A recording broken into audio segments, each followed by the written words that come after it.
everywhere you go and whatever you might be doing. As long as you have an electronic device with a microphone, speakers, or gyroscope, that device might be listening. Not just your phone, but also your laptop, tablet, smartwatch, TV, or your IoT-enabled home appliances are all participating in the most clandestine and unavoidable method of tracking your location and behavior: ultrasonic cross-device tracking. So what exactly is it, and why is it the most egregious invasion of our privacy? Let's say you're watching your favorite TV program, and as a regular viewer, you have your phone with you or somewhere close in that room. In the old days, that would be the end of the story. But in this day and age, your TV is an audio beacon and your phone is a receiver. Beacons are emitting high-frequency sounds and receivers are listening for those signals. During commercial breaks, your TV will emit ultrasounds that you won't be able to hear, but your phone and your dog will. You may notice your dog acting strange, but it won't notice your phone receiving those signals and listening for instructions. In this case, it will generate an identifier with information about you watching a particular TV program at a given time. Your phone will save this information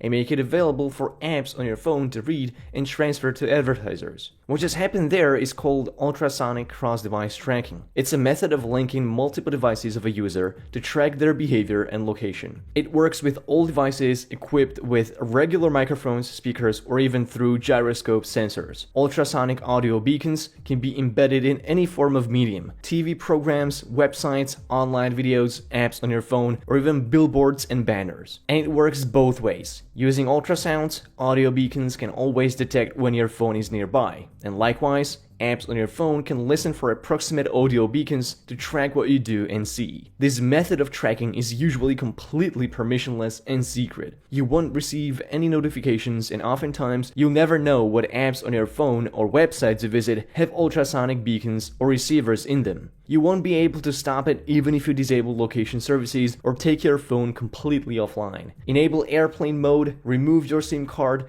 and cut off all network access. Transmission of data via ultrasonic means is going to work outside of all radio signals. Even background noise from other appliances like your AC unit will not interfere with the ultrasonic transmission. Ultrasonic tracking has proven to be so effective it can even de-anonymize Tor users. Audio beacons can bypass Tor by sending true location information and the original IP address of a Tor user straight to the adversaries or advertisers. Wherever ultrasonic tracking is enabled, there is the potential for the beacons to transmit full audio recordings if the app using them has internet access. It's possible to filter out these recordings and only send ultrasonic frequencies back to the advertisers, but it's up to them to implement those filters. And if that doesn't scare you enough, ultrasonic transmissions happen instantly and without any authentication or encryption. Your sensitive data is thus blasted into air for several meters and can be collected by other devices. Adversaries can potentially build a mesh network of audio beacons to collect sensitive data of all the devices in proximity. The only constraint of ultrasonic tracking is bitrate and distance. The bandwidth of high-frequency transmission is about 10 to 20 bits per second. That's not a lot of data that can be transmitted. It's not going to be used to snatch high-resolution photos from your phone in real time. It is just enough to transfer identifiers from your phone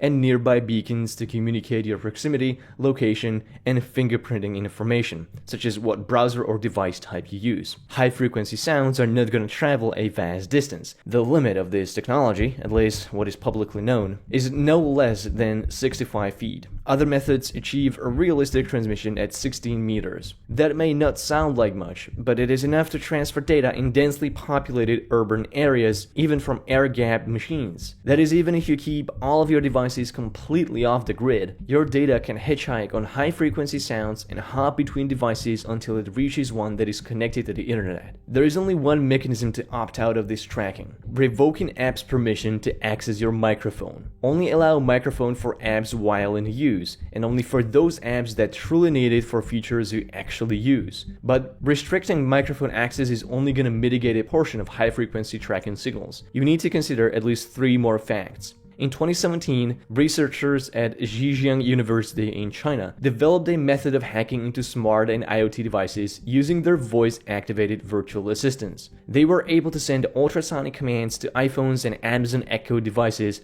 essentially taking full control over their virtual assistants. That allowed them to remotely instruct Siri and Alexa to open infected websites using the default web browsers. Also known as Dolphin attack, this strategy can be used to infect devices with fileless malware, spyware, keyloggers, clickbots, or tracking systems. Dolphin attack demonstrates that using your phone's basic functionality it was designed to perform immediately leaves you vulnerable. The best defense mechanism would be with microphone hardware switches that completely cut off electric current from even going into your mic. These are currently introduced only in a couple of non-mainstream projects, but even that wouldn't be enough to stop ultrasonic tracking. In 2018, researchers from Yale and Technological University of Darmstadt in Germany found a way to exploit gyroscope sensors to do the exact same ultrasonic cross-device tracking and transmission with zero permission access. Gyroscope is a tiny sensor in a phone that measures its rotation rate to estimate its orientation in space. These sensors are designed to have a resonance frequency between 19 to 29 kHz, which is well within the ultrasonic range. This makes gyroscopes susceptible to exploitation for ultrasonic transmission with a bandwidth of 10 to 20 bits per second. Using gyroscopes doesn't usually require special permissions,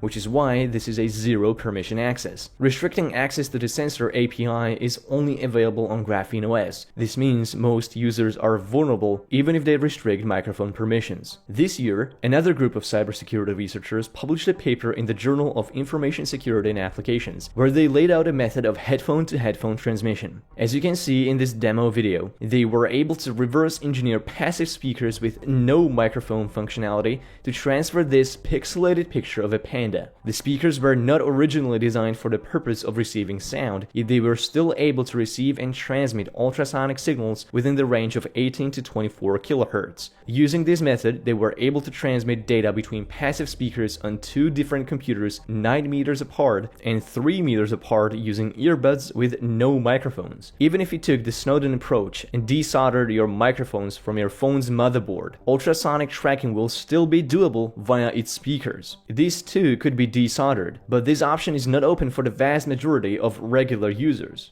The aim of ultrasonic cross-device tracking is rather simple. People have multiple devices, and it may be difficult to assign them their true identities. Usually, at least one piece of your personal electronics has a persistent identifier that advertisers know about. That identifier is usually on your phone. Cookies don't work on mobile devices, so something else has to be used as a vector. Platform logins like signing up with your Apple ID, Google account, or Facebook account are deterministic means of cross-device tracking that work the best, but users can avoid them. Probabilistic tracking is aggregating a full profile of information about you that uniquely identifies you, like your IP address, browser fingerprint, device type, customization, settings, configuration, etc. But users can obfuscate these identifiers with various degrees of success, or they can take their devices offline. That's where audio beacons join the chat. They are more invasive than deterministic trackers because it's impossible for you to avoid them. Ultrasonic trackers are also more accurate than probabilistic trackers because they create a predetermined identity that travels across your devices outside of your control. Why are advertisers so obsessive about ultrasonic tracking? Well, that's simple too. It allows them to link ad impressions across different channels. If you saw an ad on your phone and went on to check that product on your laptop, audio beacons can link this activity. Saw a TV commercial? Your phone was listening for that too. Went to a store and walked by a banner or billboard? Your audio frequencies give away your presence. Ultrasonic beacons can also rather precisely determine your position, which is useful if other location services aren't available. Even if the whole telecommunications network is down, audio tracking will still function as long as it has power. Such reliable proximity tracking can be used to suggest you location-based content, something that's already being used in museums, exhibition centers, stadiums, and other venues. And of course, ultrasonic beacons are also used to track your behavior. Audio beacons can track what movies you see in theaters or watch on TV. what radio programs or podcasts you listen to, where you buy your groceries, what people you meet, how frequently, where, and how close you are to each other, what websites you visit, or potentially even what searches you make. High-frequency audio tracking code can run anywhere and you'll never know about it. It can be inside any ad, script, app, program, or any digital medium. Since all of this source code is proprietary, we have no way of finding out. Finding out which apps and which media companies are utilizing ultrasonic cross-device tracking is no easy task. Oftentimes, this information is not properly disclosed, although Google declared that all developers must expressly state it in their privacy policies. But that may be a difficult task for general users. Most of the ultrasonic tracking technology isn't developed by app developers themselves, but merely embedded. There are specified companies that focus on creating software development kits with ultrasonic tracking that other apps can implement.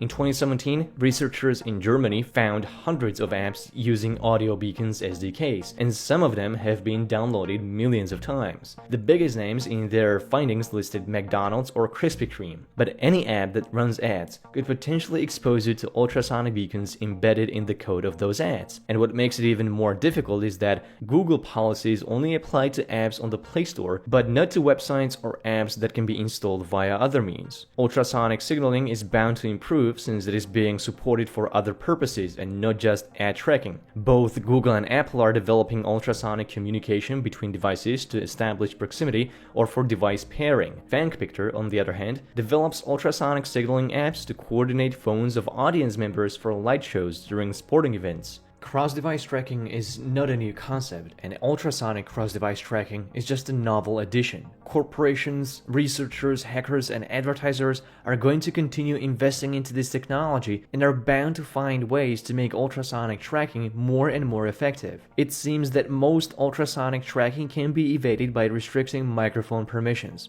However, Google and Apple will have to develop tools for users to toggle off permission to access gyroscope sensors as well, since these can be used for tracking just as effectively. Speaker-to-speaker transmission is not a major threat right now, since it requires much closer proximity between devices, but it's still something that will need to be addressed. The best approach would be to use hardware switches that kill power going into microphones and sensors so that they can't be exploited even if software settings are compromised. Ultrasonic cross-device tracking is among the most invasive tracking practices that's incredibly clandestine, difficult to detect and avoid. I have seen some apps that claim to function as an ultrasonic firewall, detecting and blocking high-frequency transmission signals, but I haven't tested them myself and can't verify how effective they are. Right now, definitely review your microphone permissions on your iPhone or Android and consider switching to free and open source apps wherever you can. Android has a repository of open source apps that don't track you, and any data collection is disclosed before you install their app. Right now,